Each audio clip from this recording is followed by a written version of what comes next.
Hello, good morning, good evening.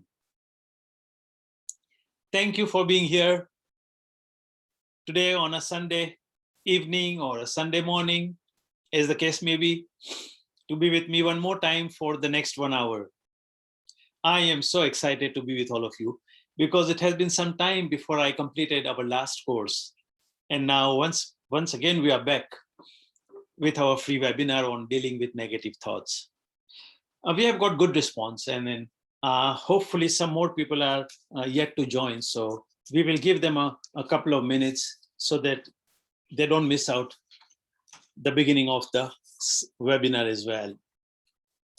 So hope all of you are well. You are in a good mood. You are energetic. You are enthusiastic. You are on top of the world. As you and I would always like to be, but sometimes we are down. I know, I understand the negative thoughts sometimes pull us down. And then recently, I have been hearing about the situation in India and then feel very sad about the whole thing. That yes, the cases are going up and then people are going through a lot of pain and also suffering. There's a distinction between pain and suffering, as some of you would know who have been with me for not just the previous free webinars, but who have been through with me in the 6th session course of Being Effective that I conduct. I've conducted 2 of them, and then hopefully I'll be conducting one more, and then I'll probably take a pause for some time. So I'll just do it one more time for the benefit of those who missed out in the last 2 sessions. So the situation in India is definitely grim. I got a call from Health Board saying that, can we talk to seniors? And then I said, most willingly, I'll be more than happy to talk to the seniors, because I had spoken to them a few months ago with the title called Jio Zindagi Umang Se, live your life fully and courageously, and had a good response. And now they are saying, can we do part 2? So if I do that part 2, chances are, if possible, I'll let you know if I can, so that you can also be part of that particular session. And in there, I talk half and half, partly in English, partly in Hindi. So those who have an issue with some level of English, I think you would find it very interesting to be there as well, and then listen to me and to the seniors who interact with me. By the way, all of you know that I love to interact with people when I conduct webinars. That is the only way I believe people learn. We do learn when we just listen to what somebody tells us or teaches us, but the retention is 5 to 10% as per the research. But when you interact, when you actually engage yourself, when you participate, and when you begin to link whatever is talked about, the knowledge that you get to your life, it kind of then becomes a trigger for one more level of transformation that can occur in your life. So today, given the time shortage, and it's only 1 hour, and I want to cover a lot of stuff in that 1 hour, I may not be able to give you a lot of opportunity to speak on the video, although I would love to have a couple of people share if you feel like sharing. But do please keep writing on the chat so that I keep reading on the chat what you are saying, what is your response, what are your answers to the question that I may raise as we go along. So I hope all of you are good and now ready to get into the webinar. It is about dealing with negative thoughts. And this topic seems to be very, very simple, and then chances are you may have heard quite a few things about how to deal with the negative thoughts. I'm hoping that the kind of research that I have studied and the kind of work that I have been doing, I might be able to provide you with some more bigger level insights, some strategies which are not just psychological, but which is beyond psyche, which is beyond your mind, which is what I fell in love with when I first time heard that you cannot solve the problem at the same level at which it got created. And if our problem is our mind, and if the problem is the negative thoughts that occur in our mind, at the psychological level, we are taking the help of the mind to solve the problem of the mind, which is effective, which is good. But the recent research has shown that there is another level to which you can go if you want to not just reduce, but actually make your negative thoughts disappear from life. Not just deal with your negative thoughts such that they can come back again. You deal with it in such a way that all your upsets, all your problems, all your hurt, all your pain that you may have experienced from your past life, they actually disappear if you go through a process called ontology. The ontological approach is different from psychological, but today I'm going to concentrate on the psychological approach. And in the end, we may talk a little bit about the ontological approach as well. And then given the fact that you have been part of the psychological approach in the past also by listening to some more speakers, you may find that, yes, I'm on the same track, maybe a little deeper, based on whatever new information or research that has happened in the last 10 to 15 years, which I'm going to share with you. So I think we are now ready to go. Whoever is I think right now in my, it shows about 100 participants. Yeah, we have the technical difficulties. So more than 100 participants cannot join. Oh, okay, okay. So I think we have got the possibility of 500 participants, but somehow right now only 100 could have come in. But no worries, we'll carry on, and hopefully that technical difficulty will be resolved, and then we will have some more people coming in. So let me start with a story. And the story goes like this. There were two monks. And these two monks were walking along, and they were walking along a river. And you understand, the monks are those who renunciate life, who renunciate physical dimension of life as well. They live on the bare necessities. The two monks, one was the senior one, who was the master, the other one was a disciple, and they are walking along, and as they come to a part of the river, they see that there is a young woman standing there, very, very harassed and in trouble. You could see it on her face that she was in trouble. So both these monks look at that young female, and the younger one, who was the disciple, took his face away and didn't want to look at her at all.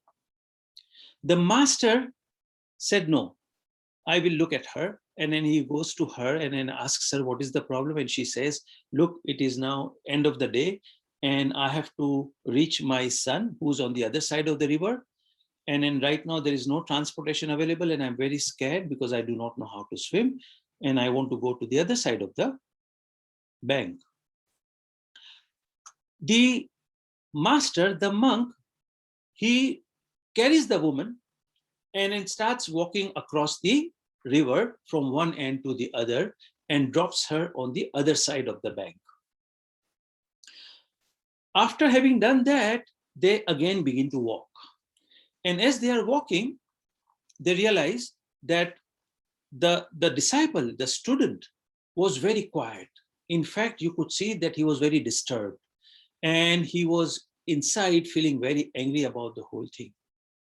And then after half an hour or 45 minutes, he couldn't really keep it to himself. You and I know that when we are really troubled inside, and when we are negative about something and we are upset, we cannot keep it for very long within us, because if you keep it inside yourself and not let it out, not vent it out, it becomes a poison. Finally, disciple tells his master, Master, I'm going to leave you. I do not want to continue with you.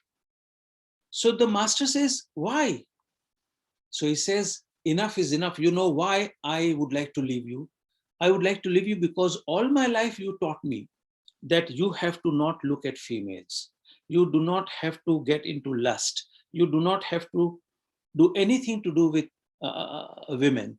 And here I see not only you went to her, you actually picked her up, you touched her, and you took it on the other side, and you were with her for the entire 5 minutes of the walk. So the master said, oh, so now I realize what is your problem. Now I can see that you are upset with me for what reason. And he says, listen, you don't have to leave me. I will leave you. And he says, why you will leave me? And he says, yes, I will leave you because I only carried the woman for 5 minutes, but you have been carrying the same woman for the last 45 minutes. I carried her only for 5 minutes. You carried her for 45 minutes. And therefore, I am going to leave you. What is the moral? What is the message behind this particular fable, this story?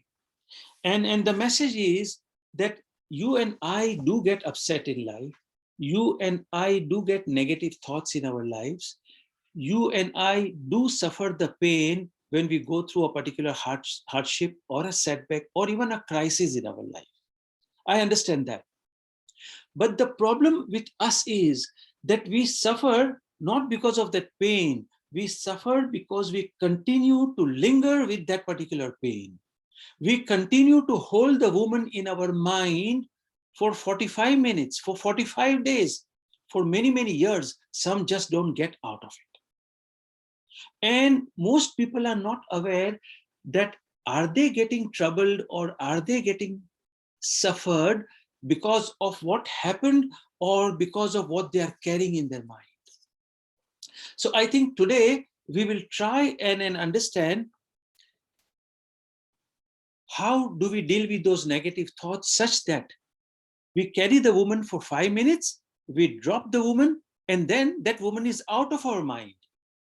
Not unlike the student, the disciple, who never carried her, but still continued with her for 45 minutes. How do we ensure that we become free of those negative thoughts? And before I get into understanding how to deal with it, let us try and understand what exactly happens from where these negative thoughts arise in us. And then what kind of negative thoughts do we get in our lives? And then we will talk about how to deal with those negative thoughts that we get. Those negative thoughts are actually the self-sabotaging thoughts. In other words, they are self-limiting beliefs. And whether we like it or not, are you able to hear me, everybody? We are clear? Yeah? Because I see that my mute was on. Is it? People can hear me? Can you just say in the chat, yes? Yes, so I don't know why this sign is here, but it's okay, so long as you can hear me. So let me take you through my slides, and then I'm going to go a little faster this time because I will have only another 45 minutes to be with you. And if you think that, yes, it was some value and you want to continue this conversation with me in future, please be my guest, and I'll make sure that you are able to be with me in the next 6 sessions also, with or without any obstacles that come your way. So let me share my slide here.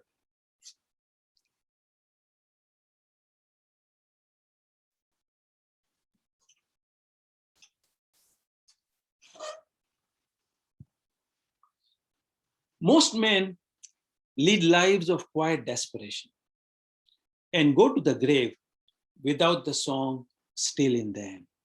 Henry David said this. Very tragic, but true, that most men lead lives of quiet desperation and go to the grave with the song still in them. Ask yourself this question. Are we going to be part of this particular group of men or women who will die with the song still in them? All of us have dreams. All of us would like to succeed in life. All of us would like to have a meaningful life. All of us would like to be happy in life most of the time, if not all the time.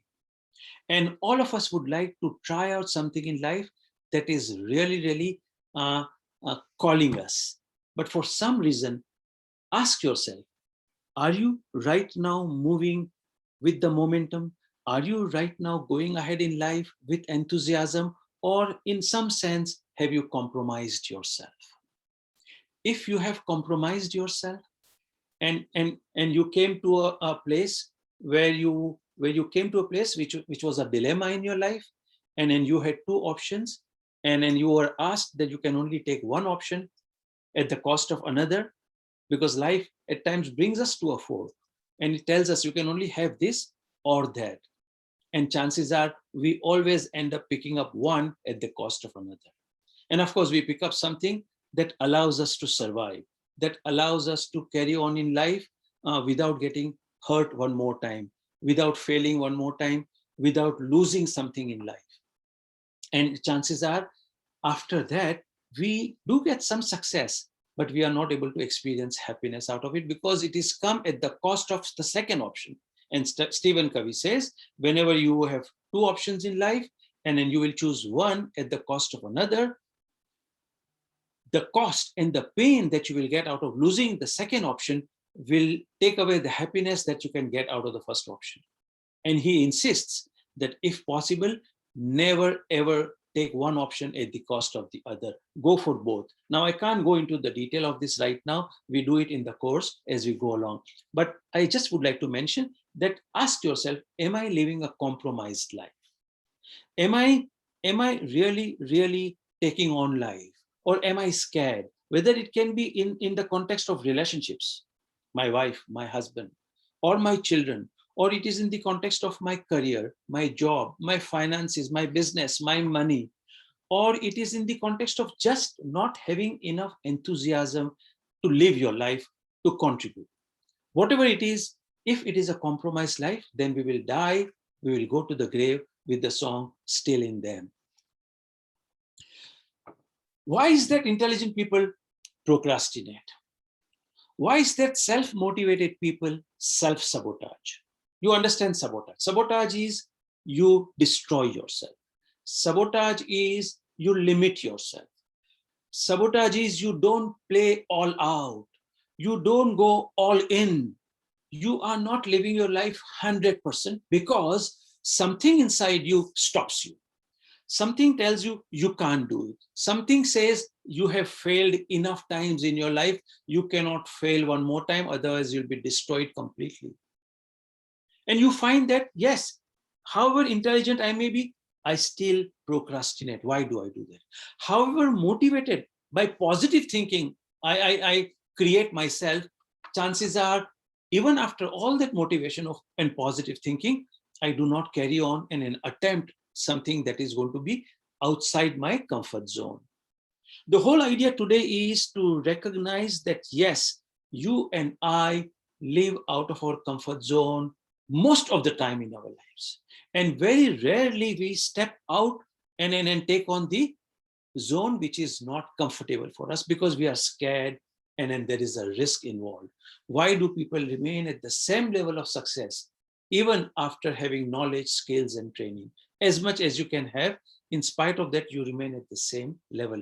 Can I ask you a question? Right now, while you're listening to me, are you able to recognize that, yes, we do get consumed by some of our negative thoughts? What kind of negative thoughts do we get? Pause. Now people can join. So a lot of people will join now. Okay. Just talk to them. Okay. So I think we have been able to solve the technical difficulty, and then now quite a few more people have come in. I would just like to welcome all of them and then tell them that, yes, we just started. We've just begun. You haven't missed much. I will cover it up as we go along. And what we have been discussing is that, yes, we human beings have the tendency to lose our motivation, our enthusiasm, our ability to take on big things in life, big targets in life, big projects in life. And then what we have been asking ourselves is that, can you recognize that, yes, we do self-sabotage, that there is that part of the psyche and that part of the brain that does not allow us to move further in life. So if you have joined late, no worries. Let's begin from here. And can you quickly tell me in the chat box, what kind of negative thoughts people generally suffer from? Give me a few ideas. Give me a few thoughts of yours. Or if you are courageous enough, and if you are powerful enough, and if you have no problems of being vulnerable in life, by the way, there is power in vulnerability. Stop sharing. Stop sharing. Okay. So I will have to stop sharing for a second.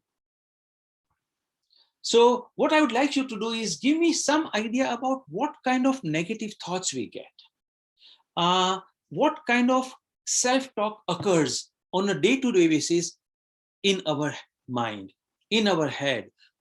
Somebody's talking to us. And then I've talked about this in my previous webinars also, and I'll talk about it more and more, that please recognize that there are two people living inside this body. One is our self, who's our true self, which is in one sense, if you can understand the word, it is called intuition. And that intuition also occasionally talks to us, guides us. That's the true voice that comes from our self. There is another gentleman sitting in our head right now who's talking to us. It's a little voice. It's called voiceover. It comes from the back of our head and talks to us. And I'm sure you'll recognize that this person is talking to you even right now. Can you hear him right now? If you close your eyes for a moment, you will see that, yes, he is talking to you right now and telling you, yeah, Amin is going a little too slow, for my comfort level. Or yeah, he's going to talk the same old stuff. Or he may be saying, wow, this is a good Sunday evening or Sunday morning conversation. Regardless of whether I get some value or not, even if I get a couple of thoughts, I'll be happy. He may be saying, wow, I'm feeling good already about the whole conversation. Or it may be saying, I think I will need a cup of tea if it goes beyond half an hour or so. Can you hear that little voice? I'm sure you can hear. And if you can't hear, then reflect on it, that if you are saying to me that, yes, my little voice is not saying anything to me, that is what your little voice is. The little voice that says, no, there is no little voice, is the little voice. Now, this little voice, which sabotages us, which stops us in life, is talking to us all the time, 24/7. And please tell me what kind of thoughts or what kind of talk he does to us. I'm reading here. Somebody saying, yes, I can hear the little voice. Yes, the little voice says, taking risk, what will be the consequences? I fear of failure, fear of future, beautiful, fear of future. Yes, that is the little voice saying, don't attempt. Panic attack about future and life. Excellent. Somebody is becoming very courageous now and honest. By the way, if I leave you, let's say, in the middle of a jungle, I suddenly drop you in the middle of Brazil or some country that you have never visited, what is the first thing that you should do if you want to get out of that place and then reach your destination?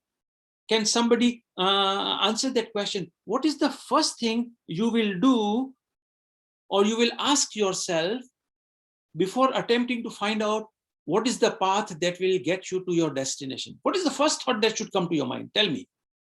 Any idea? Can I get some answers to that? The first thought when you are lost in the jungle, lost in a new country, and then you want to reach someplace, what will you say to yourself? The first question, I don't have too much time, so I will answer the question quickly, and I'll not do any trick questions with you, so don't worry. The first question, yes, the first question will be, you will ask yourself, where am I?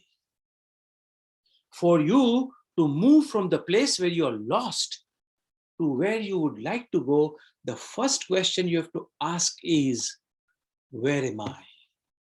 Unless and until you and I know where am I, there is no way we can progress in the right direction. Fortunately, our GPS, our navigation system that we have with us now in the car or on our iPhone, already always inputs where you are and then gives you the direction as to you need to go north or east or west. The first question I'm inviting you to ask yourself is, today, currently where you are, because most people are scared to ask that question. And worse, not only they are scared, probably they know inside their heart as to where am I, what are my issues, where am I compromising, where am I self-sabotaging, where am I listening to that little voice and not listening to my true voice. Most of us know that, and I'll talk about this a little later. But worse, we do not even ever want to let anybody else know about it, because that will make us vulnerable. So we don't share. We don't share with anybody. We are worried about getting exposed, and we are living a life out of fear. We have become very small in life. We are troubled all the time. We are scared. I'm inviting you that, if possible, take those small steps of dealing with that fear. By the way, Because the time is short, I'll give you the quick answers. And I'm telling you that besides the list of saboteurs that we have in our head, they are called saboteurs. They are agents who self-sabotage us. There are about 10 of them as per Shahzad Shamin, who is a professor at Stanford University and who has done a lot of research, and he's come up with the third dimension. The first dimension is called IQ, which we all know about, intelligence quotient, cognitive intelligence, as we call it, and we need that to succeed in life and to be happy in life. Then Daniel Coleman came on the scene. If you're a part of education, if you're part of pedagogy, if you have been teaching and learning, you know that Daniel Goleman introduced the concept of emotional intelligence. Emotional intelligence. And he says that only having IQ will not suffice, will not make you successful sufficiently. For you to succeed in life, not only you need your IQ, which is necessary, but you at the same time need EQ, emotional quotient, emotional intelligence quotient. Most people were not aware of it. And people thought, oh, if I'm IQ, I'm done. But you and I know that not necessarily people with IQ always succeed in life. In fact, people who succeed in life have both the combination of IQ and EQ, because emotional intelligence is about training ourselves, learning how to respond to situations in life, how to respond to people in our life at emotional level. I hope you're getting what I'm saying. Now, Shahzad has done research and he's brought in the third dimension. And the third dimension, he says, is positive intelligence. IQ, EQ, PQ, positive intelligence. And now he's talking about neurology. Besides psychology, he's talking about neurology. So a lot of research has happened in all 4 areas of sciences. One is called positive science, positive psychology. Then there is neurological. And then there is the third and the fourth, which I will introduce as we go along. But this positive intelligence, he says, will bring out the best out of you, such that if you have IQ, if you have EQ, and if you have PQ, then you will reach the highest potential that you are capable of.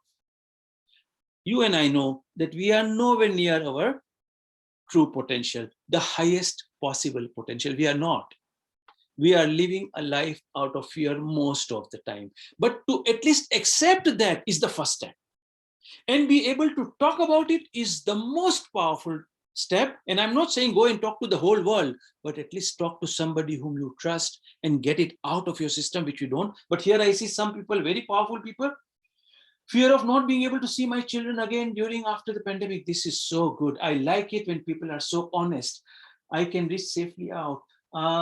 How did I get here? What will happen? Oh my God, can you please elaborate about our fear of God and how about that thought can affect our mind or play with us? Excellent questions. I had asked this question also in my WhatsApp group. You know, we had formed a WhatsApp group, and then some of you have been kind of putting some question and writing to me. I have posted some of them in that WhatsApp group. Go and read it. So let's go further now and then move ahead.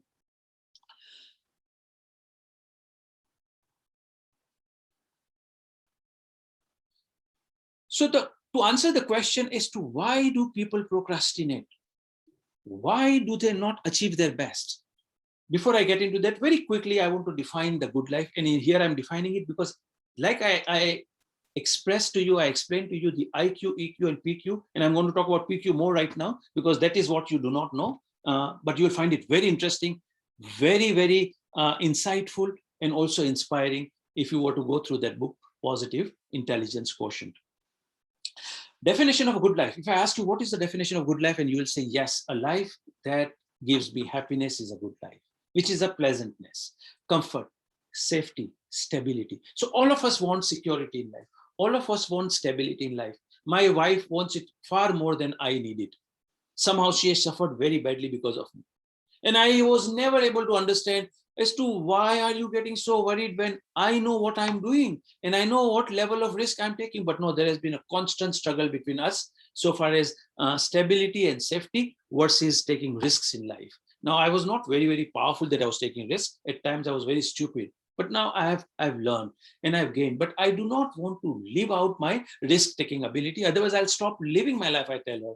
I will die. They say that people die at the age of people die at 25 but get buried at 65. You have heard that statement. And I said, I do not want to die at 25 and get buried at 65. I would like to live till 65 and let me die at that point in time. But she's saying, no, what if you really, really die before 65? What happens? And then you have family, etc., etc. The second part that you and I know that gives us happiness in life is a life which is a meaningful life, a life that has purpose, devotion, service, sacrifice, contribution.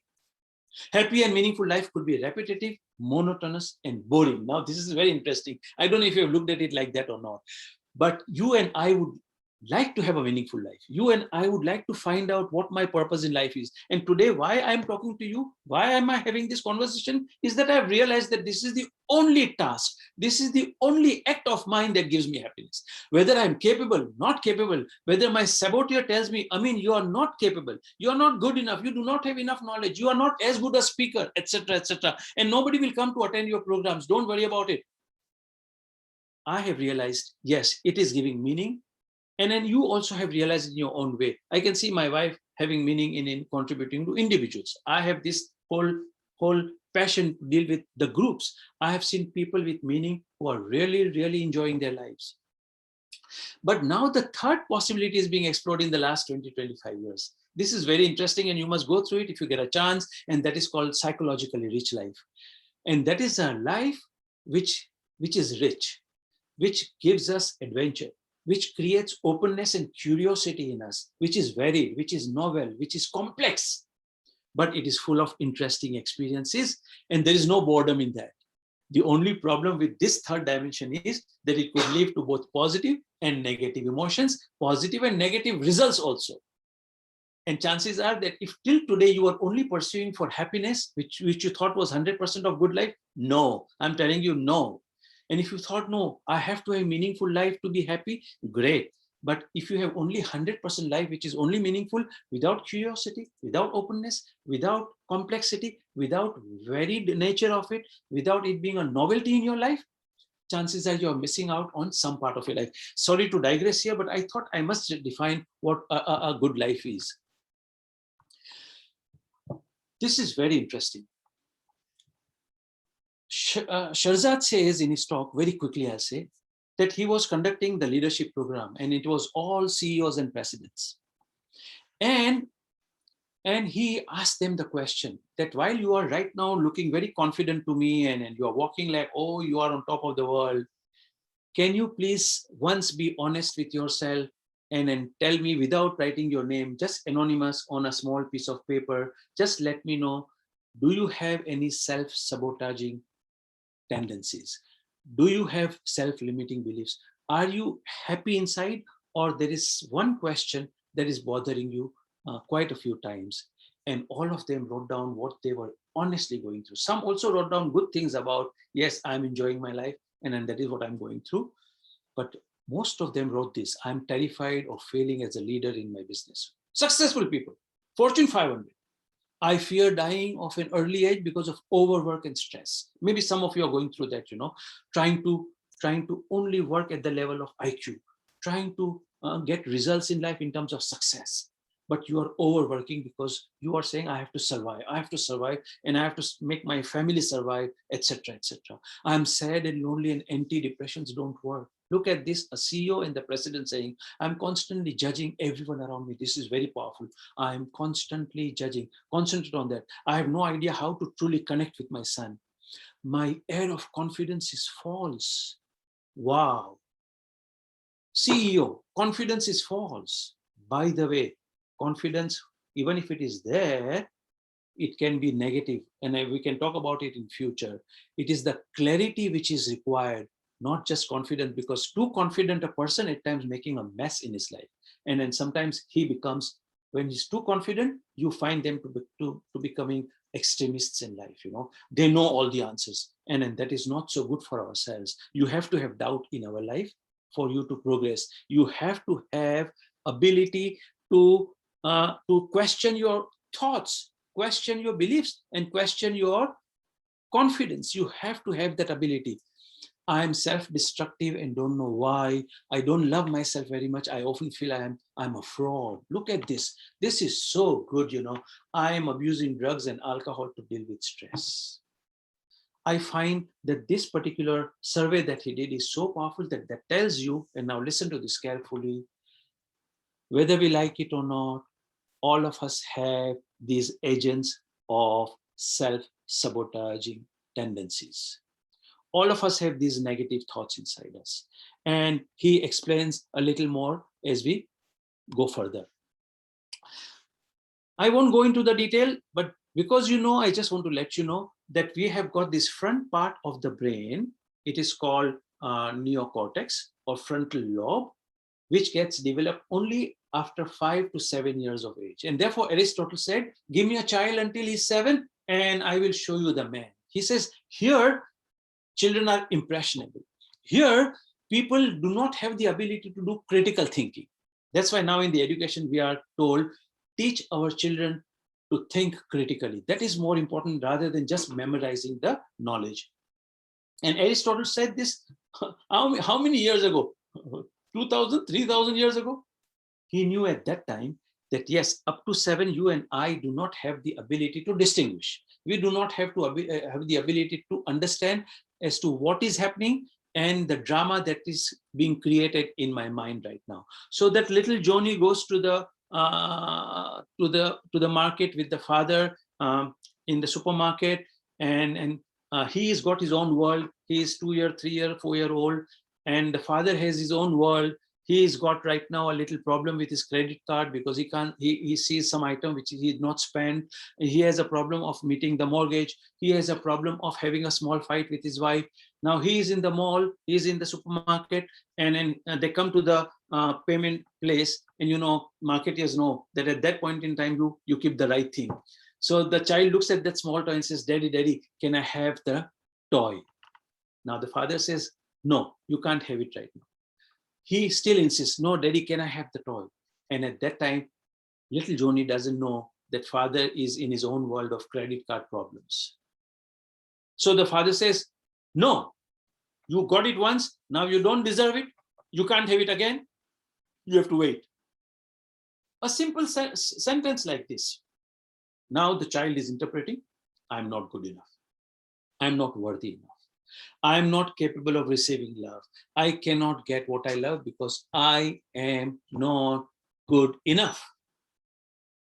Now these kind of conversations, dialogues, self-talk, which we have it by the age of 7, very impressionable age. Now we live with those thoughts and with those dialogues and with those conversations in our head for the rest of the life if you and I don't deal with it. Fortunately, I came across a process. I fell in love with it.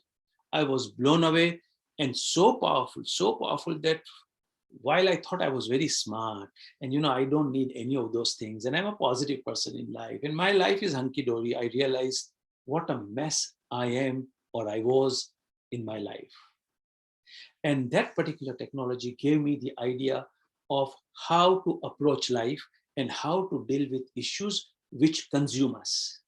I was listening to Sadhguru and he says, our problem is that stress is good, but when it goes beyond a point, it destroys us. Thoughts consume us. Thoughts consume us. And he gave the definition. What is a lethargy? Lethargy is overconsumption of food physically, and lethargy is overconsumption of thought mentally.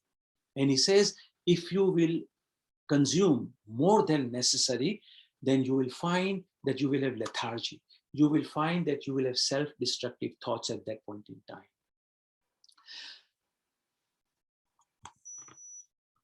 So these are the commands from parents, society, culture. These beliefs come from setbacks, major crisis, divorce, financial loss, death. And therefore they convert itself into I'm not good enough, I'm lazy, not healthy enough, I will never achieve, I am not smart enough. And those beliefs become true for us. They become the truth. They define us. And because of the meanings given to events in our childhood, they become our lifelong story. But we don't even know that they are our stories, and we consider that to be the fact. This is what has happened to me. And from then onwards, now this disciple monk is not able to drop the woman from his head. He carries on with this woman. You and I will carry on with the woman. Those who started late, I gave the story about the two monks, and the master carried the woman for 5 minutes because she was in trouble, wanted to cross the river. The student thought, the disciple said, how can you touch a woman? And you had touched for 5 minutes and carried her. And then master said, you please leave me because you carried her for the last 45 minutes. Anyways, so if by now you're getting some sense of from where these thoughts are coming in our life, they're coming from sub 7, before 7. Unfortunately, we were not aware of it, and we live our life based on that. Most people live like that.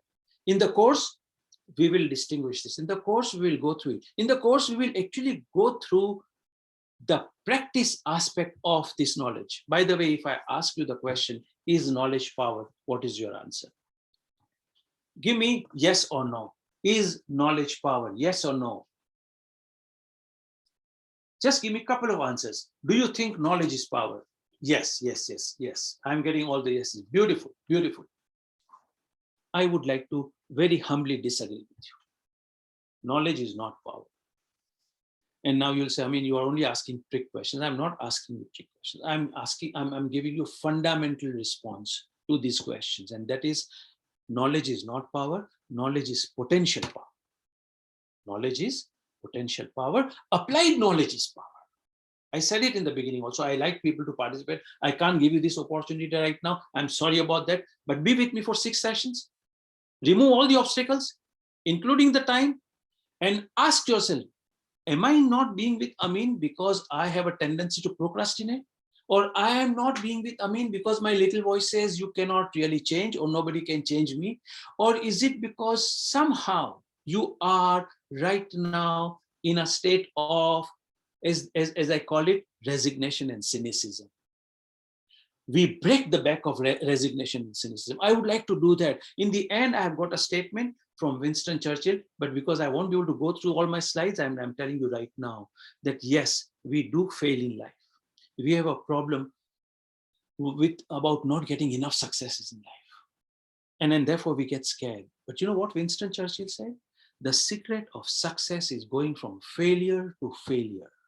Now listen to this very carefully. I found it so inspiring.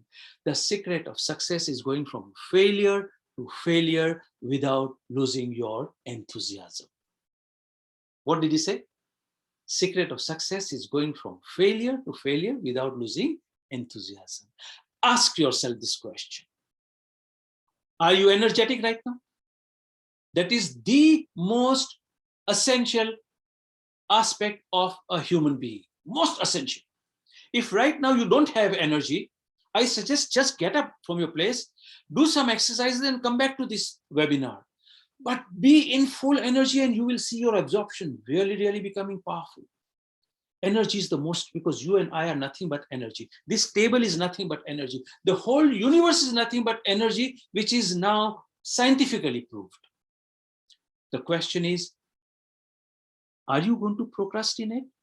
Yes, you see, everybody is not for me and I'm not for everybody. I understand that. But I know there are enough listeners in this room who are saying, no, I mean, I'm getting your point and I would like to deal with it. And then if it is only a matter of 6 sessions, 2 hours each, 12 hours of my life, I have wasted my life so many hours and so many days. Nothing wrong if I have to spend another 12 hours with you. But if I can get even 1, 2, 3 small insights about why am I getting stuck? Because everybody is not stuck at the same level. You see, there are 10 saboteurs, as Shahzad mentions. I'll show it to you. 10 of them, of which one of them is universal. And I'm going to talk about it. But from the other 9, you may be stuck because of 1 or 2 of them or 3 of them. I do not know which are yours. And I know mine. And then you have to start figuring out how to deal with those 1 or 2 or 3 as we go along. So let's have a look at that. He talked about lethargy. He talked about conclusions. You know, we come to conclusions. We come from definitions. We define ourselves. And thirdly, we all the time only think reasonably and logically. And reasonable people do not create history. It requires other emotional and positive intelligence to come into play. And you need to become unreasonable in life to get out of your comfort zone and then get into a zone which you are scared of. Your palms will have sweat, sweat. You will be scared. Do you think my conducting this webinar has been very, very easy for me? Yeah, I have taught for 20 years in the classroom. Starting was very difficult. I can talk about it. I went from my regular work and regular job to a computer job, and I was a miserable failure in that. I was in NIT, and I know the kind of torture I've gone through in my life. And oh my goodness, those self-sabotaging feelings, that those saboteurs were holding me like this. They consumed me. All my thoughts were about blaming everybody. My boss, and my boss was not very sharp and intelligent, honestly speaking. So I never respected her. But she gave it back to me by going to my subordinate and talking directly to my subordinate. And I said, thank you very much. I don't want to be in this organization. But not recognizing that I have my own problem, that my saboteur was telling me, I mean, you are not good enough. And I had all the excuses. And instead of developing myself, I quit. How many times have you quit in your life? Ask yourself. Instead of getting to what the reality is, getting to what's so, getting to what is, rather than what you think is, what you believe it is. That's where our problem is, that we live in our stories.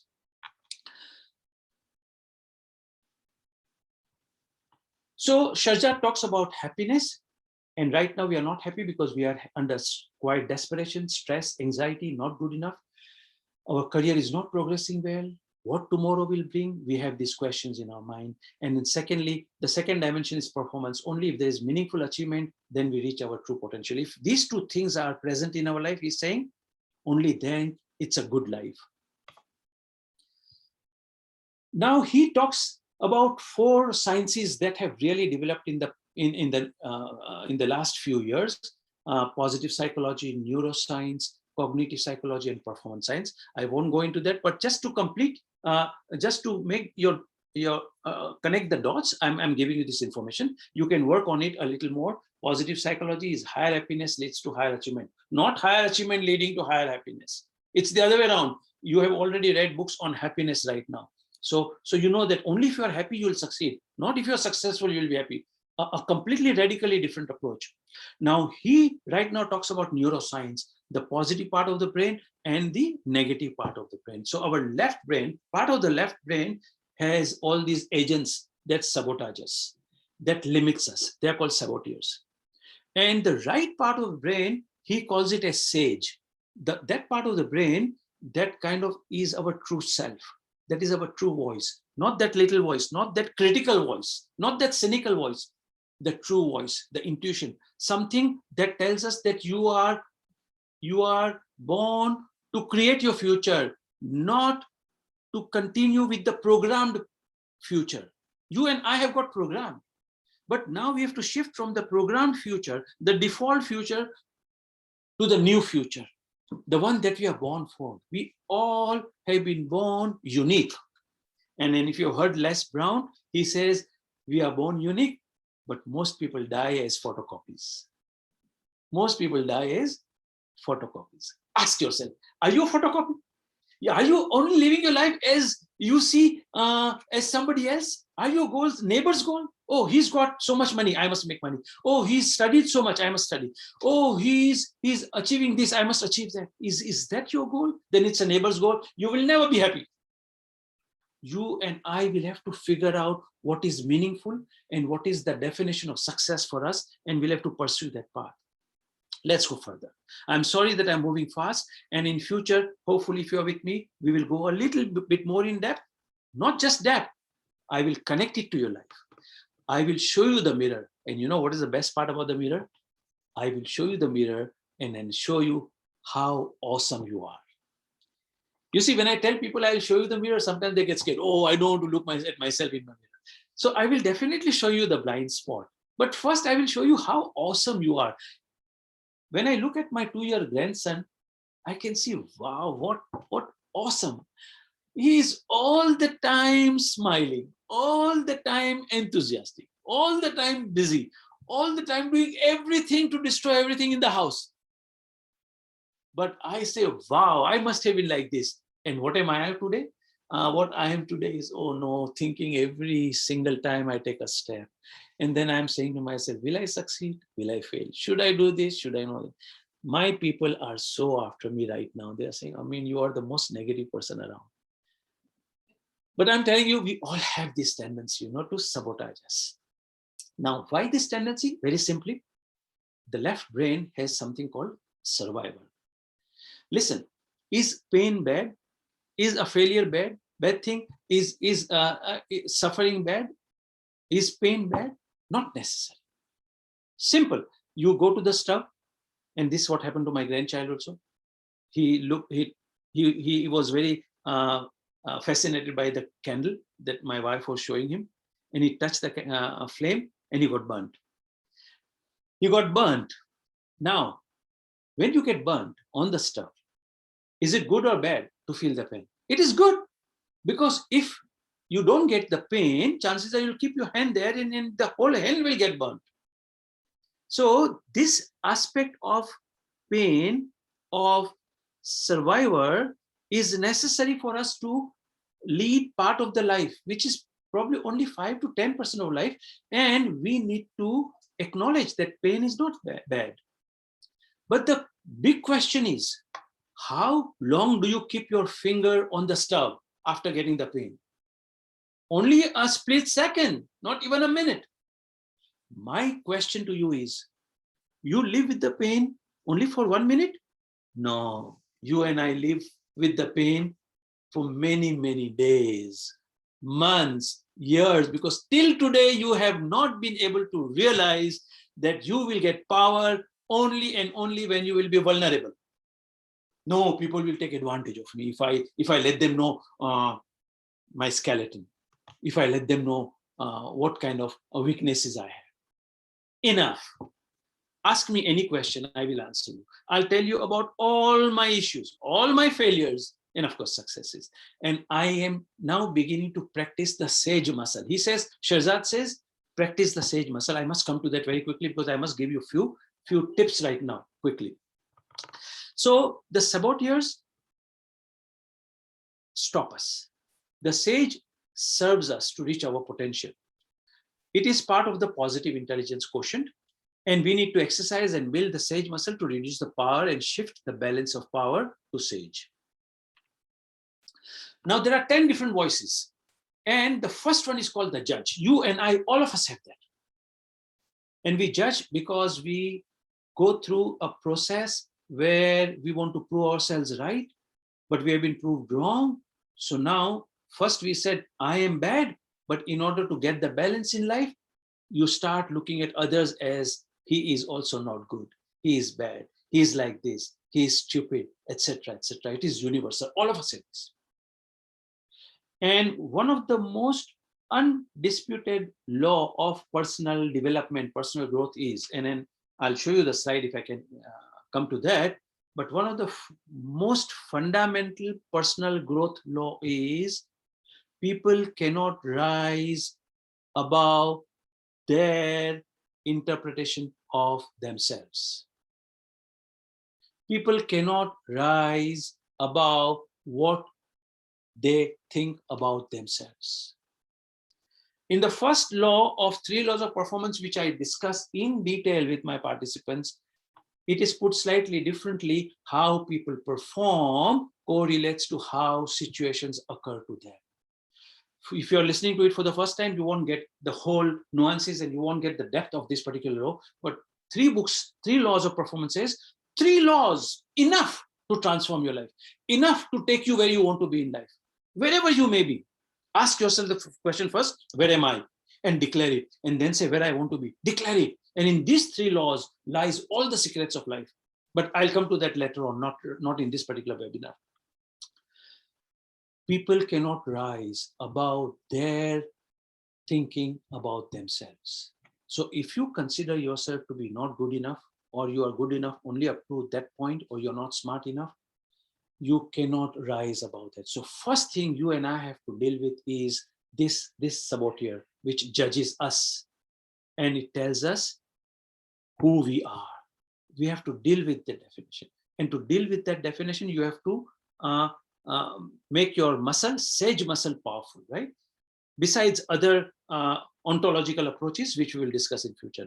And then the other 9, of which I'll just put down 5 of them or 6 of them. One is the victim. So whenever you are saying, why me? And if you're blaming yourself and others, that time you are coming from victim mode, and that is your saboteur. Some of you find you are controller, anxious about terrible consequences will arise if it is not done the right way. Yeah. So if you have this controller inside you, you can see it very clearly. Some of us are sticklers, perfectionists, and perfection is not a strength. Excellence is strength. Perfection is weakness. And if you are a perfectionist, actually you are also trying to procrastinate, because you will never find that you have done it the right way. I never found that I was ready with my webinar until I do it, because I know I may not be as good and my slides may not be as good, but I said I have to do it because now I'm dealing with my saboteur. He says, do it well, do it well. No way, I will do it as much with my excellence as possible. Avoider, which is actually a procrastinator. And then finally, pleaser. Now this is very, very important. How many of us live our life based on what people will think about us or say about us? How many of us live life worried about what others think of us? Now this is very fundamental.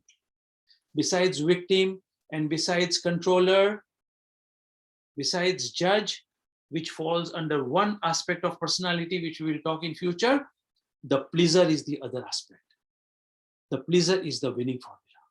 Pleaser is something that gets us hired. The controller and the judge gets us fired. I get that. But we will talk about this because I have made a mess of my life because I am a big time pleaser. I am looking good all the time. I want to please and say yes most of the time. It is after a very, very long time in my life, after a lot of practice and building the muscle.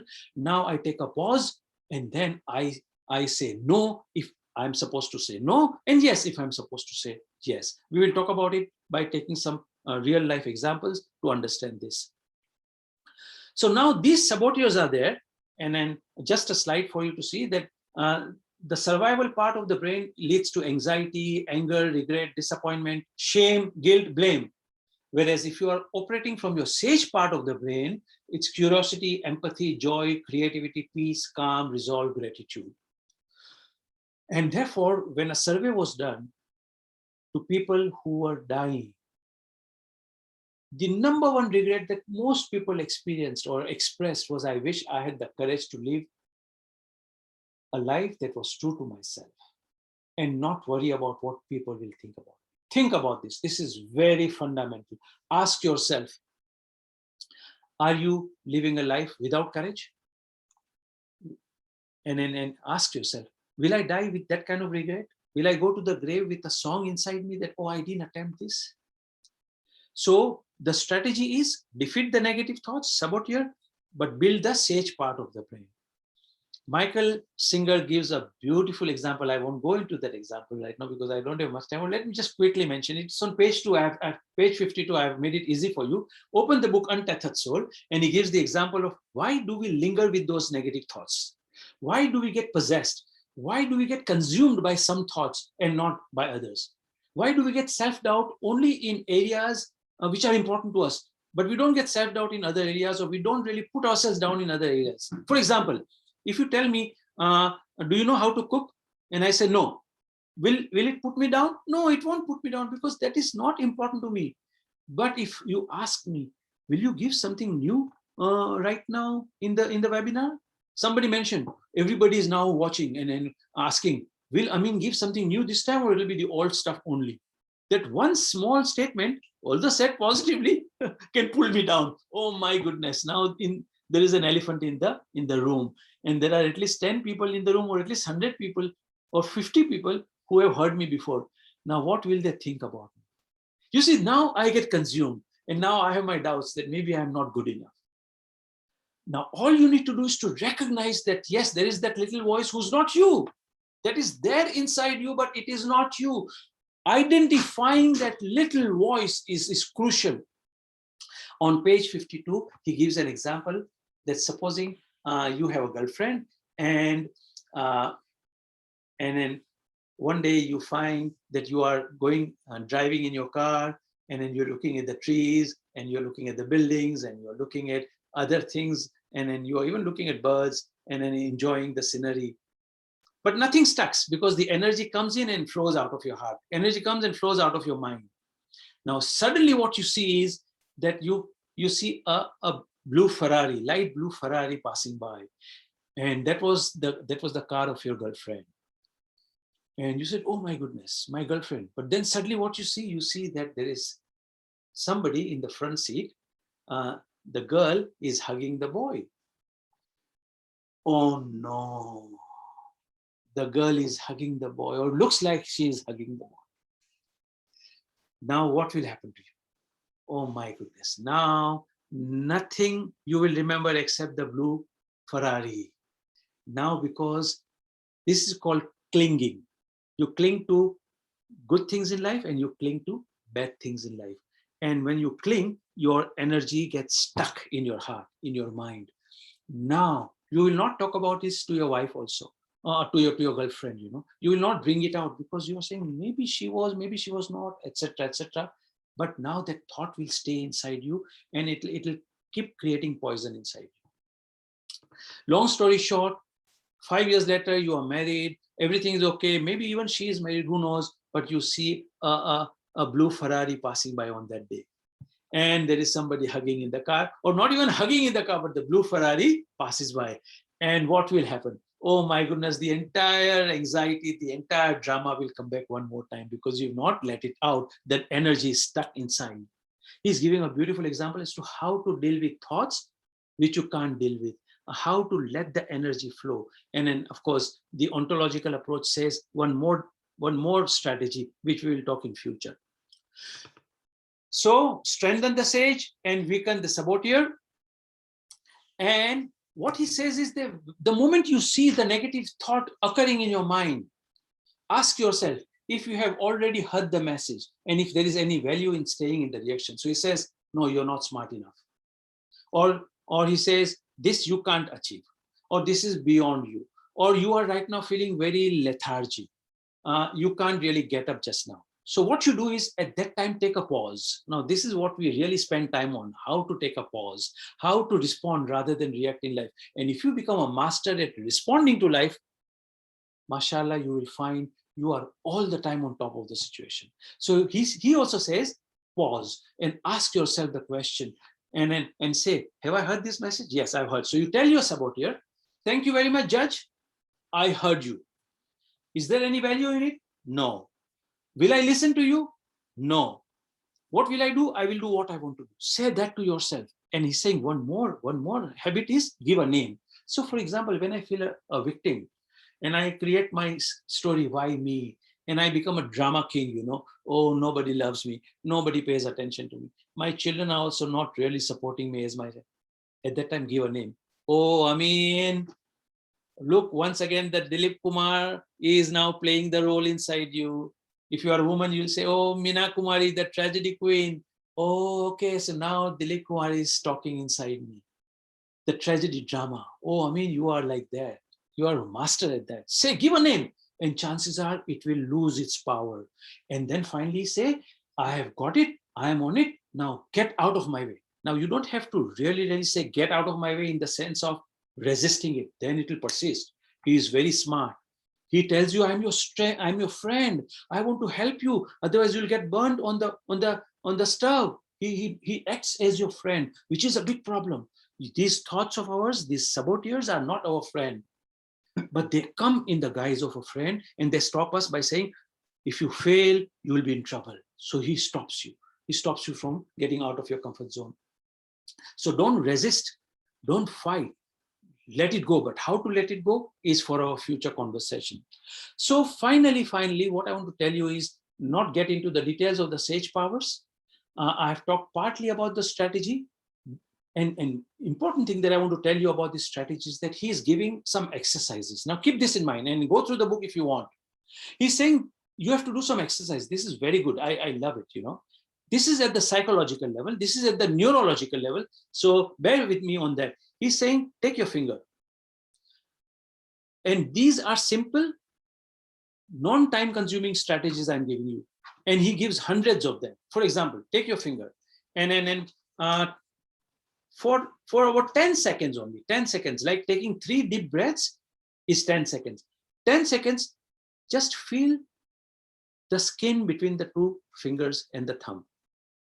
And if you can feel the nerves, the skin for 10 seconds, you are in the sage mode. At that time, the thought will not be there and you will be concentrating. So there are 5 senses, he's saying: sight, smell, touch, tongue, hear.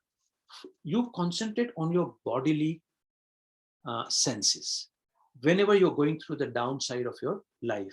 Or he's saying, when you're eating food, are you really chewing it? Are you really enjoying the flavor and the taste of the food?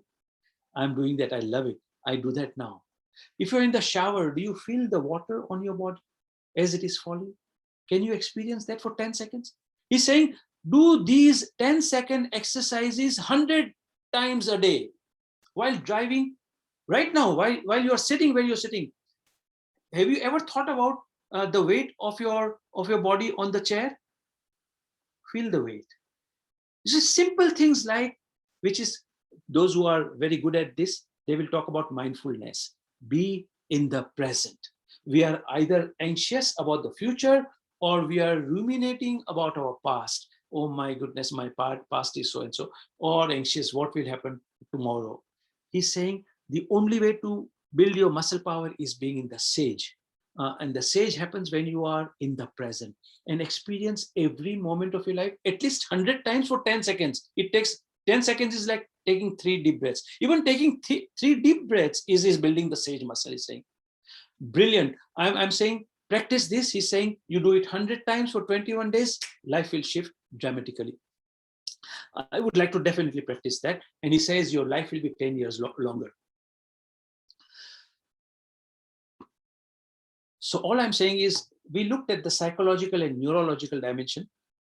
We will talk about the ontological dimension. This is the most powerful one, because it is based on the fact that we may be through our past, but the past hasn't been through us. Are you getting this? We may be through our past, but the past hasn't been through us. And I'm saying you will have to go to the gym and do these exercises of building your sage and let the past leave you. Otherwise, it will stay with you as fear and it will not allow you to be vulnerable. We will wear the mask and we will not be courageous. So I'm saying courage will not roar. It is the silent voice at the end of the day and which says you can. So having said what I've said, there are a couple of examples I would love to give, but I won't go into that. All I want to tell you is that life is growth-centric, not comfort-centric. Let's go for growth. Let's not listen to our saboteur who wants to play safe and then protect us. And we will not justify our behavior. We will not get kidnapped by these saboteurs. And we will know that truth has the power to release us. So what do we do now? Some more strategies. I won't go into that right now. All I want to let you know is that how do we now move from survival to powerful state? How do we do that? And I would like to do that with you, with some of you, like-minded people who are saying, yes, I mean, we would like to be with you. I think there is some value in it. I want to get unstuck. I've tried my best, couldn't do it. Are you saying that like-minded people coming together and in this conversation for 6 sessions will bring about a shift in my life? I assure you it will. All it requires is a level of listening to where I will point, listening to your blind spot, remembering that at the end of the day, you are awesome, but there are stops and barriers that do not allow you to experience your awesomeness, your completeness, your happiness. So what will we do? We will ask ourselves, do I have a choice in my life from now onwards or no? And we will work at the level of confidence, relationships, managing self rather than time, and a fulfilled life full of happiness, energy, vitality, and becoming unstoppable. I'm starting this course next Sunday, 2nd May. We'll go for 6 sessions, as you can see it here, about 1.5 hours to 2 hours every session. I will ask you to also read something, and then I will support you in that material. But I will take you to the very depth of the ontological approach. Ontological approach is going beyond mind. It is shifting the being. It is called the science of being. And I'm telling you, you will find that you have tried your best to change your life. You have not been able to. Why? Because change itself implies you are resisting something. This program is not about just giving you positive thinking. In fact, it backfires. You will get more negative about positive thinking also, because you will see you are not getting the results.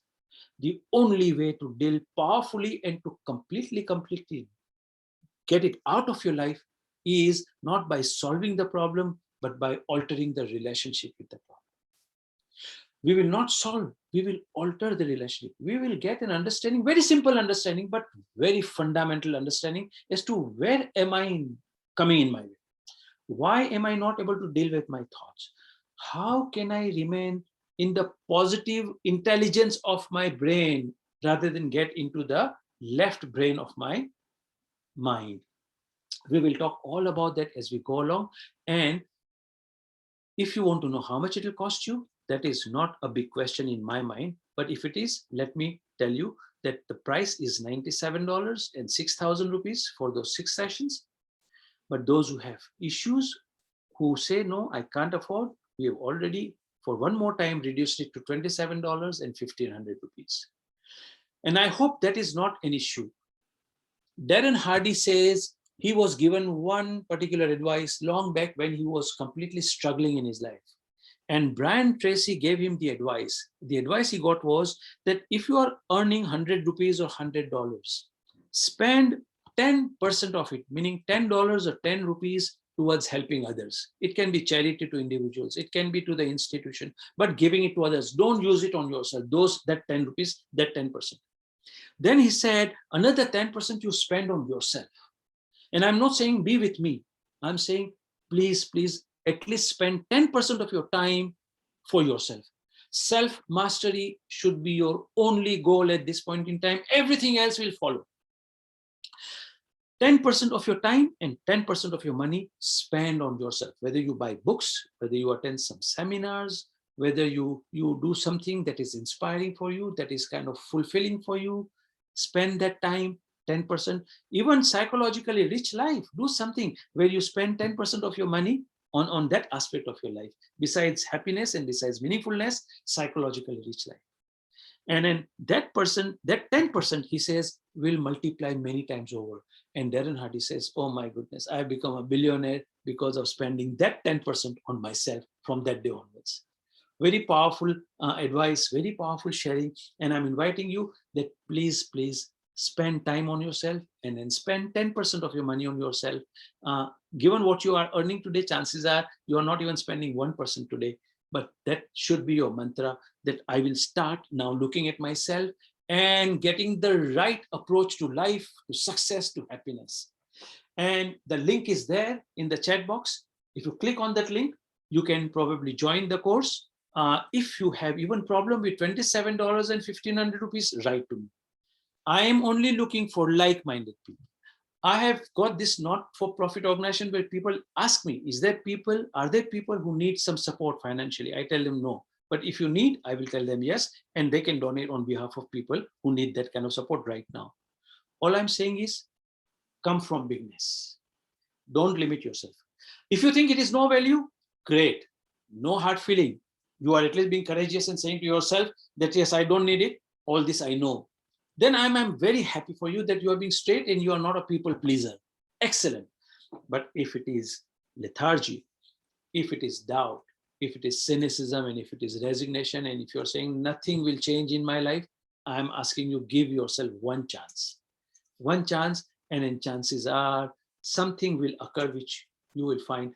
I can show you, and then you have heard some of the testimonials, but I'm telling you, I'm not saying because I'm doing it. I'm saying because this technology is doing it. I'm not there. If I do it, my ego will come into play. It is occurring. It is happening. It is happening in people's life because like-minded people come together, they share, they learn, and they start becoming open and less judgmental. Our big issue, the universal saboteur, is we are judgmental. And I'm inviting you, can you begin to become open in life and be in this group? Be with me for 6 sessions. Inshallah, God willing, you will find you will get many strategies, but most important, the approach to deal with life in such a way that not only you perform, which is correlated to how situations occur to you, how you occur to yourself. You don't behave and perform based on who you are. You are performing based on how you occur to yourself. We'll distinguish that as we go along. We will distinguish how my family occurs to me and my workplace occurs to me, and why people are not listening to me, and why am I not getting the kind of empathy that I want from people. If you ask that question, this will help you. And if you're asking yourself the question, yes, I want everything, happiness, meaningfulness, and also psychologically rich life. And if you're saying, I want to really, really master the game of life, and by the way, it is only a game.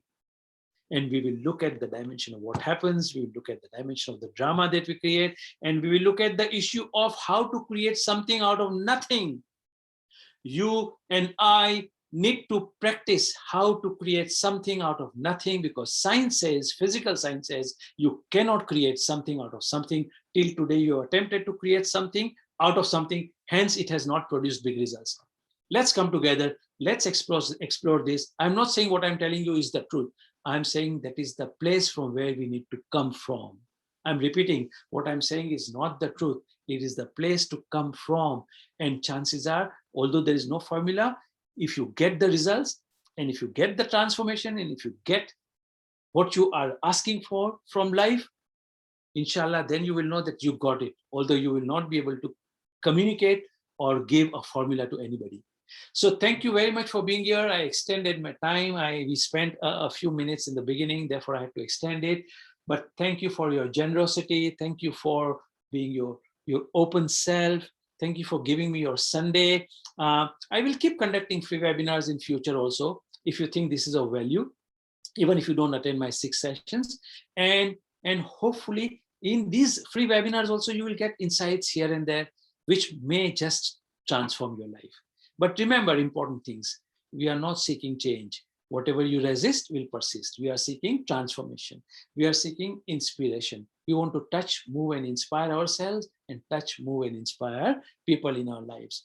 I am going to give you my understanding of these distinctions, and people who relate. And I've seen some very powerful people in my group who relate to their lives, go from one peeling of onion to the second level of peeling of onion, and they keep moving further and further.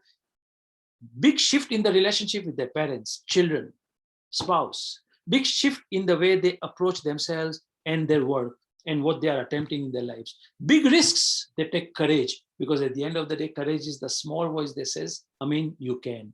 I'm doing it myself, my life. I not just request you, I demand that you also please listen to your real voice, the true voice, which is just meant for you. It is only you who can contribute that voice. It has to be cut very sharply. You have to distinguish yourself very sharply and offer something that you are, and you will find success will come. You will find happiness will come. If you will give the voice that is not you, but neighbor's voice, neighbor's goal, it may not give you success, and then for sure it won't give you happiness and a meaning in life. So thank you. I will want to complete here, to close, but if there are questions, please write to me on this chat box, or write to me at amin@beingeffective.ca. I'm looking forward to a small group of people willing to be with me, and I will love to be with you for 6 sessions. I enjoy doing these sessions because it also transforms me in the possibility. We will look at not the good and the bad, positive and the negative. We will look at possibility. And possibility is a powerful word. We don't come from there, but it is adding to my possibility, and I'm enjoying it. And then hopefully you also will find your purpose and your meaning as you go through this process, and you will identify what is your voice, and you will listen to the sage voice rather than the saboteur voice. So thank you. Thank you for spending more than an hour with me. If you need any particular topic to deal with in future, write to me that also. That will help me to create my future webinars. If you need to understand more about the strategies on these negative thoughts, maybe I'll do that also in future as and when possible. Don't promise you anything right now. I'll see my schedule. I've got other commitments, and I'm not going to do this 6 sessions also for a while because I want to concentrate on creating my course online. But thank you, and I would love to see you there in the inside when we meet next Sunday again, which is 2nd May, next Sunday, same time, 11 o'clock in Eastern Standard Time, 8:30 p.m. For Bombay, India, or anywhere in India, and it'll be about 2 hours. After Sunday, we will have Saturday, Sunday, Saturday, Sunday, and Saturday, and 6 sessions will continue like that. So thank you for all your comments here. What does sage here mean? I don't understand the question. The sage here means is that instead of coming from our critical voice, can we come from the present, from experiencing life rather than the mind? We are constantly with the mind. We are not with life. We are not experiencing. We are all the time conceptualizing. Now, this is a powerful distinction. I showed it, but didn't discuss. Sage means building that part of the brain, that part of the muscle, by exercising for 10 seconds of mindfulness. What happens at that time is that you move out of your critical thought and you come into present, whereby there is peace, there is calm. And if you practice that enough, regardless of what curveball life throws at you, whatever spin or googly the life throws at you, whether it is COVID, whether it is your failure at the job, whether it is this or that, anything, I'm telling you, if that muscle is powerful, you will not react. You will not react and you will respond, and we will see the strategy of how to respond. So sage is that. Let me just give you one small story, if you don't mind.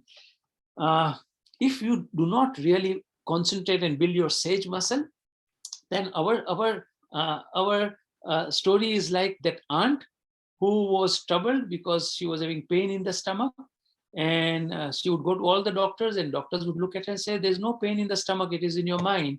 And then she would really get upset with these doctors. Finally, one doctor came to her and he knew the problem was in her head. So he tells her, oh, there is a problem. And she says, what is the problem? He says, there is a snake in your stomach. And she says, wow, doctor, you are godsend, you are a blessing, you are the first doctor who found out what my illness is. So what do we do? Straight away into the surgery room, and he makes us unconscious. And then when she becomes conscious, he brings a small snake, puts it in a bottle, and then shows her, look, the snake is out of your stomach now. Now the pain will not be there.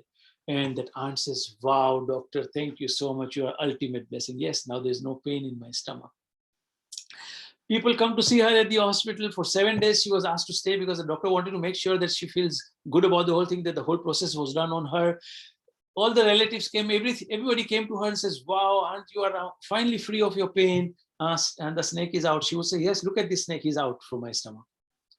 Last day, she was supposed to go home, and somebody like you goes to her and then says, aunt, how are you? And she says, very fine. What happened? Oh, the snake. It came out of my stomach. Oh, is it? Okay. Then he says, but aunt, how do you know that before the doctor brought the snake out of your stomach, he had not laid some eggs in your stomach?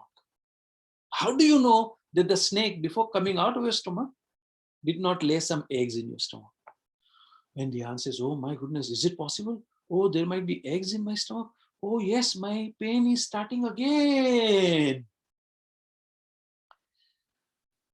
So what I'm trying to tell you is that negative thoughts are like weeds. Weeds, you understand? Not marijuana, weeds. However much you try to clean, if you do not have the right strategy, they'll come back. And they'll come back with vengeance. We will deal with the negative thoughts such that we make it disappear. Can you talk about losses, especially due to COVID? Yeah, I would have loved to talk more on this. The senior citizens are the negative self-talk right now. I can see that. All I want to tell you right now is that keep one thing in mind. You and I are over-consumed with thought. We are not thinking. And the event may not be as troublesome as we make it out to be. we carry the stone in our hand and look at it every day. And even if that particular stone has not hurt us, they become a mountain for us. And if it has hurt us slightly, we do not take as hurt as slight. We build it up, we make it a mountain, and we suffer far more than what happens to us in our life. Now, I'm not saying that illness is not enough pain, and I'm not saying the death that occurs in the, but you see, my daughter lost her son just a few months ago, and she's coping well with it. Now you'll say, is she? And I'm telling you, she's doing a brilliant job right now. And why do I give this example? Because I can talk about my daughter. I can't say to somebody else that, oh, you lost something and then you are making too much out of it. But I'm telling my daughter for sure, stop running your rackets. Feel the sadness. Feel the sadness, not suffering. Sadness has the power to heal you. So heal yourself. But if you'll carry on and then say, no, no, no, I'm suffering, and everybody has to sympathize with me, and I'm a victim, etc., etc., etc., chances are she will linger with this thought for the rest of her life. I invited her, and then she has gone through this process. She realizes, she says, Amin, you are right. I need to consider that it is a thought which is troubling me more than what has happened. What has happened in the past. Now, I know I need to talk to those people who are actually going through this pain right now for some reason. But if most of us are not going through the pain, but are only worried about what can happen in future, I invite them to go through this process to realize that whatever is happened or is going to happen will happen, but why worry before it has happened? This is our tendency. This is our saboteur. This is the victim in us talking to us. That is the controller in us that is talking to us. And then sometimes it is this, what will people think about me, is talking to us. So let's go through this conversation a little more in detail, in depth in future. Is there any certification course? No, all that you will get is nothingness out of this course. And you will say, oh, then why should I join this course? And because only nothingness creates your future. Only nothingness has the power.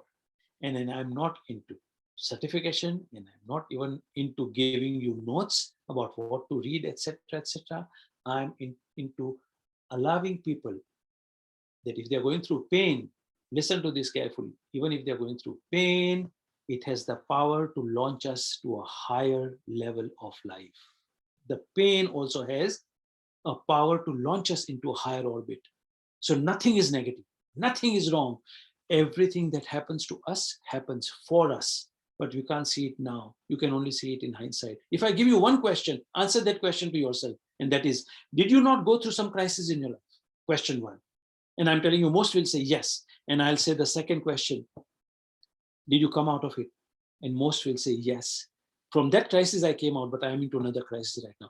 The fact that you came out from that crisis tells you in hindsight that you are capable of coming out, number one, and chances are you are at a better place right now. People in East Africa were kicked out, and they are saying, we will put a garland around Idi Amin's picture because of him, we are in Canada, UK, USA, my children are in university, and we have a different life. If I had done well in East Africa and continued there, chances are, yes, I would have run a small store even now, but I don't think the kind of education, the kind of facility, the kind of quality of life I would have ever experienced in my life. All I'm saying is every breakdown leads to breakthrough, but you can't see it now. You can see it in hindsight. Hopefully you'll see it in future also, that even today COVID is creating opportunities. But if you have the eye to see that, if you're coming from the victim mode, saboteur, you won't see it. But if you're coming from sage mode, you will always ask the question, okay, this has happened. Now, how do I deal with this situation? You will ask this question, because that's what athletes would say. That's what people who are successful, they always said that. How do I now deal with this situation? Rather than, oh, why did this happen to me? And why life is not giving me the kind of results that I want? Why others are getting successful? Why am I only getting left behind, etc., etc. So it is the meaning that we are creating out of our situations. That is a big problem. It is in the head, and we will talk about it as we go further. Somebody saying, I can relate to what you're saying now regarding making mountain out of wood. Brilliant. It's your thought that takes you on a wild goose chase. Excellent sharing, excellent sharing. It is one-to-one. Yes, it is one-to-group, but I will insist, if people are open, courageous, And if they want one-to-one with me, I will also offer a one-to-one to them, because I've seen big results coming when I actually talk one-to-one and then get them to see that, yes, you heard all of those 6 sessions, but you still did not completely connect it to your life. So I will also go further and support you one-to-one if need be. All I want is, I want you to become big. I want you to become happy. I want you to become powerful. I want you to become unstoppable in life. And then I'm learning from you and you learn from me. I'm getting transformation out of your sharing. Hopefully you'll get transformation out of my sharing and the sharing of the people in the group. So accept things that you have no control over, but change what you can. Yes, that's the serenity prayer. Easily said, but difficult to practice. I get that. But yes, that is the essence. So thank you one more time. And if you want to be part of that course, be my guest. I would love to have you there. And whatever numbers are there, we will go through that process. Enjoy that process as we go along. We will see ourselves in the mirror, how awesome we are, and what is stopping us in our lives. So thank you so very, very much. I'll stop the sharing now. And please write to me on my email if you have any questions, and I'll respond to that. We have the WhatsApp group. I may even respond there so that others benefit out of your question and your sharing. And if you have some sharing to do, powerful sharing, please go ahead and do that. That really inspires people. Take it from me. That is the best way to communicate. That is the best way to shift people in their lives. Don't advise, share. So I'll look forward to some sharing and also some questions if there are any, and then I'll respond if I can. I won't probably respond immediately, but I will definitely respond as soon as I can. Thank you so much one more time. Thank you for your generosity of listening. Be a powerful listener and you will find abundance happening in your life. Thank you very, very much.